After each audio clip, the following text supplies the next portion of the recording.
E já faz mais ou menos aí um mês e meio que eu tô aqui com o meu MacBook Air M2 de 8 GB de RAM e 256 GB de armazenamento. E eu já tenho aqui mais algumas impressões para trazer para vocês de alguém que nunca até então tinha tido um MacBook na vida e agora tem um MacBook Air M2, como eu falei aqui para vocês, tá? Para quem ainda não me conhece, meu nome é Sandro, sejam muito bem-vindos aqui ao canal em análise. Vamos lá, começando a falar agora sobre a minha experiência depois de um mês e meio aqui com o MacBook Air M2. Bom, eu já trouxe alguns vídeos aqui no canal falando sobre essas primeiras impressões e tudo mais, fazendo um unboxing e tudo mais aqui do MacBook Air M2. Vai ter uma playlist aqui na descrição e no final desse vídeo, caso você queira conferir os vídeos anteriores que eu já trouxe aqui anteriormente sobre o MacBook Air M2, não só sobre o MacBook Air, como também de outros produtos da Apple, como iPhones e tudo mais, tá? Então passa lá e confere depois se ainda não conferiu. E eu agora estou trazendo a minha experiência depois desse tempo aí de um mês e meio para compartilhar aqui com vocês, para mostrar o que eu estou achando, como é que eu estou utilizando o produto, se já entrou aqui no meu workflow aqui de maneira definitiva ou não. Tudo isso eu vou compartilhar aqui agora com vocês, porque eu sei que tem uma galera que gosta de entender como é que é o processo de adaptação de quem tinha até então um Windows e passou de repente para um MacBook Air, tá? No meu caso, eu continuo aqui com o meu computador Windows, é ele que está gravando e capturando o áudio aqui agora nesse momento através aqui do meu microfone, continuo utilizando ele pontualmente para algumas questões, mas eu tenho feito a parte mais pesada aqui de edição, renderização e tudo mais no MacBook Air M2, tá? E aí eu já posso trazer as minhas impressões e falar para vocês o seguinte: o MacBook Air M2 com 8 GB de RAM e 256 GB de armazenamento tem se saído muito melhor do que eu esperava, tá? Muita gente me questiona, mas Sandro, 8 GB de RAM é suficiente? Isso não trava, não gargala aí o aparelho quando você está fazendo a edição nem nada do tipo?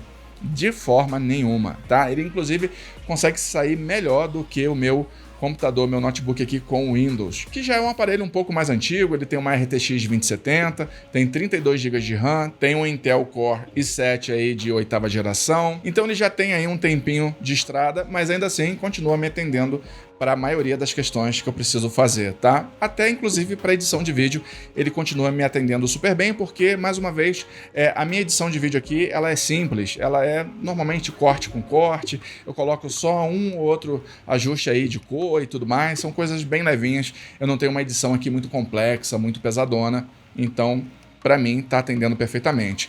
E o MacBook Air M2 também me atende perfeitamente dentro dessas questões que eu estou falando aqui com vocês, tá? Ele não engasga em momento nenhum, na verdade ele chega a ser mais fluido do que o meu notebook com Windows, e tem se saído muito bem com relação a essa parte de edição e renderização de vídeo, tá? Nunca engasgou, nunca deu uma sequer travadinha ali na hora que eu tô fazendo a edição, nada, tá? Eu já até renderizei em 4K os vídeos, eu gravo em Full HD, mas às vezes eu renderizo em 4K. E ainda assim ele segura tranquilamente, não dá engasgo, absolutamente nada, tá? Funciona perfeitamente. Nos vídeos anteriores eu tinha falado para vocês que a minha experiência só não estava sendo muito boa aqui com o MacBook Air M2 com relação à navegação no Chrome, tá? Eu reclamei um pouco disso, falei que o Chrome estava muito travado, que não estava saindo muito bem, que eu não estava entendendo por que isso estava acontecendo, já que é um notebook que tem aí uma performance excelente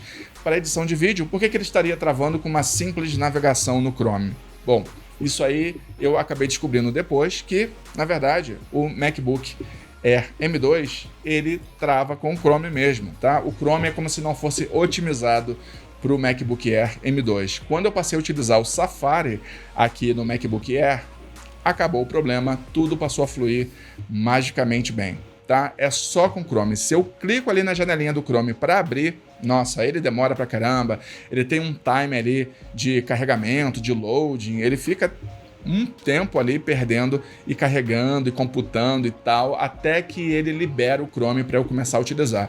Não sei se isso é feito de maneira proposital pela Apple, para me forçar a utilizar o Safari como navegador padrão, mas o fato é que quando eu utilizo o Safari, nada disso acontece, ele abre instantaneamente, super fluido, sem nenhum tipo de problema, como já era de se esperar, que ele fosse ter um desempenho super fluido, tá? Então, assim, de fato, o problema era a utilização do Chrome e não com o desempenho do MacBook em si. beleza? Isso aí é uma pegadinha aí que eu acho que a Apple acaba fazendo com a gente, tá? Para forçar a gente a migrar totalmente para todos os softwares que ela tem, não só hardware, mas software também.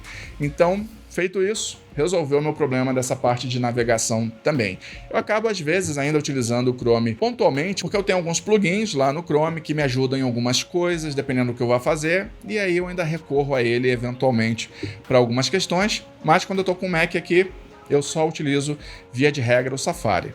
Tá? E ele tem me atendido super bem. Em relação à bateria, para vocês terem uma ideia, ele tem uma durabilidade aqui, uma autonomia de bateria absurdamente alta. Ele consegue, por exemplo, me permitir fazer 4 renderizações seguidas sem eu precisar plugar ele na tomada nem nada, tá? Só com a bateria que está aqui nele.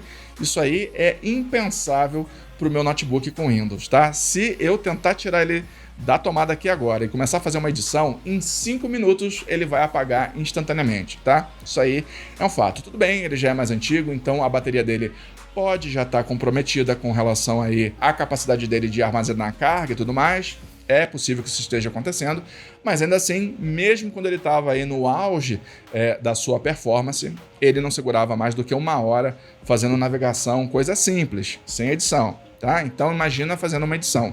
Ainda assim, ele não iria segurar até o fim da minha edição, porque eu demoro em média aí para fazer uma edição de vídeo em torno, aí depende, claro, do tamanho do vídeo, mas é uma média de uns 30 minutos, 40 minutos, dependendo do que eu vou fazer. Esse é o tempo médio que eu perco aí com as edições aqui do canal. Tá? Com certeza o meu notebook com Windows não ia dar conta. E esse aqui consegue me garantir 4 sequências de renderização seguida sem nenhum tipo de problema. E ainda sobra a bateria ali para eu fazer uma navegação sem maiores complicações. Com relação aí ao armazenamento, 256 GB de fato é um armazenamento baixo, principalmente para quem trabalha com edição de vídeo, como é o meu caso, tá? Como que eu corrijo esse processo?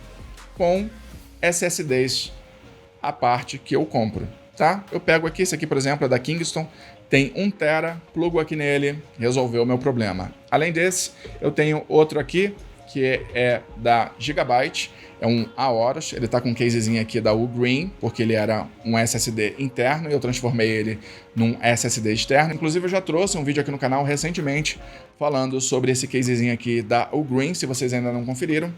Vai estar linkado aqui no final desse vídeo e aqui na descrição também para que vocês possam conferir, tá? Então eu resolvo dessa maneira. Eu acho que é muito mais fácil e muito mais barato você comprar um aparelho com menos armazenamento e depois investir no armazenamento externo, como eu tenho feito aqui, porque o armazenamento externo é mais barato do que o armazenamento que a Apple cobra.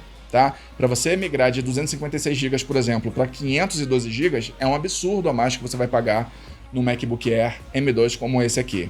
Então eu acho muito mais vantagem você comprar, como eu comprei, de 256 GB de armazenamento e investir depois no SSD externo, porque vai sair mais barato para você do que comprando já com o armazenamento que você gostaria, tá? Essa, pelo menos, é minha dica aí para vocês. Eu sei que tem youtubers que falam o contrário do que eu tô falando, mas eu acho que, pensando em preço, eu acho que vale mais a pena você fazer do jeito que eu tô falando. Se você não tiver problema com grana e quiser comprar o armazenamento aí interno full, 1 TB, tal, não tem problema nenhum, é a escolha de cada um, mas eu acho que se a gente for pensar em economia, eu acho que vale mais a pena fazer o que eu acabei de indicar, beleza?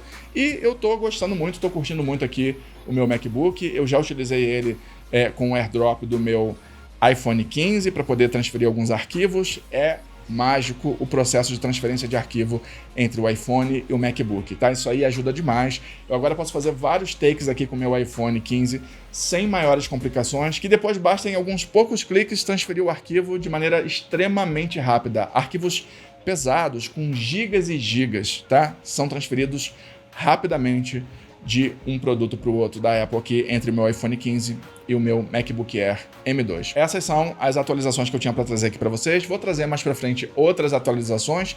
Espero que tenham curtido o vídeo. Se curtiu, deixa o like aí, se inscreve no canal, ativa o sininho de notificação. Até o próximo vídeo. Bye, bye.